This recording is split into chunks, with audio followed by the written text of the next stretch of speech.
किसी महान ने बड़ी कमाल की बात कही है कि कभी उसे नजरअंदाज ना करो जो तुम्हारी बहुत परवाह करता है, वरना एक दिन आप रियलाइज करोगे कि आपने पत्थर जमा करते करते हीरा खो दिया। हाय, मैं हूँ अस्मिता। एक बार की बात है, एक शहर में धनीराम नाम का सेठ रहा करता था और उसका बेटा था जिसका नाम था मंगल।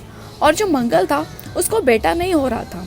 सेठ जी के पास कोई कमी नहीं थी, उनके पास गाड़ियाँ ही गाड़ियाँ, दौलत ही दौलत, नौकर चाकर, सब कुछ बढ़िया, लेकिन पोता नहीं हो पा रहा था। इस बात से परेशान थे। मंदिर मस्जिदों में जाते, मिन्नतें करते, लेकिन कुछ हो नहीं पा रहा था। एक दिन ऊपर वाले ने उनकी सुन ली और वो दादा बन गए। मंगल को बेटा हो गया। बहुत खुशी की बात थी। गांव में ढिंढोरा पिटवाया गया कि भाई सारे जो नगरवासी हैं सेठ जी के हवेली पर पहुंचे, शानदार भोजन रखा गया है। अब एक उसी शहर में दूसरा सेठ रहता था।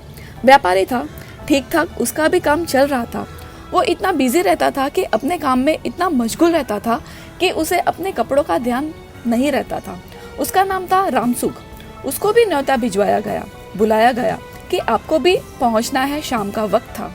हवेली पर शानदार डेकोरेशन चल रहा था, भोजन की तैयारियां चल रही हैं। ये पहुंचा वहां पर अपने फटे हाल में। उसको तो ध्यान रहा नहीं कि कपड़े कैसे पहने हैं।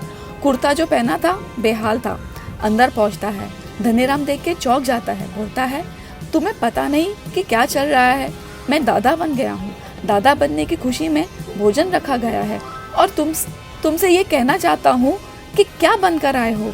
तुम्हें लोग देखेंगे तो क्या कहेंगे कि ये भिखारी कौन यहाँ पर आके खाना खा रहा है? अब रामसुख को समझ में नहीं आया कि क्या किया जाए।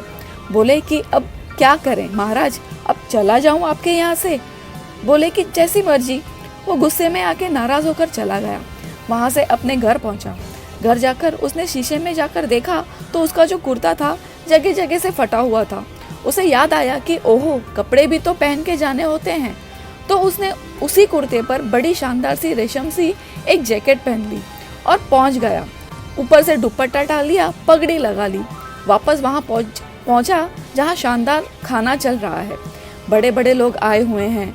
पहुंचा, खाना खाने लगा तो जो दुपट्टा था उसी से खीर भिगोने लगा। खीर उसमें डुबो डुबो के ऐसे खाने लगा। जो जैकेट था उसको सब्जी में डुबोने लगा।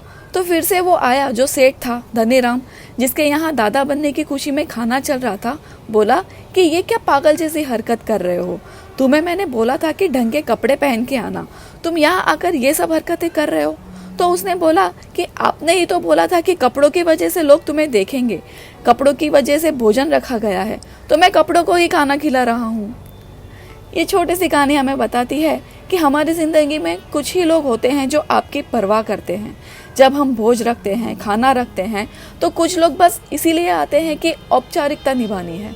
कुछ लोग दिल से आते हैं, जो आपके साथ दिल से जुड़े हैं। कभी भी उन्हें ठेस मत पहुंचाना, वरना आपको मालूम नहीं चलेगा कि पत्थर जमा करते करते आपने हीरा खो दिया। इसीलिए मुस्कान बांटते चलिए।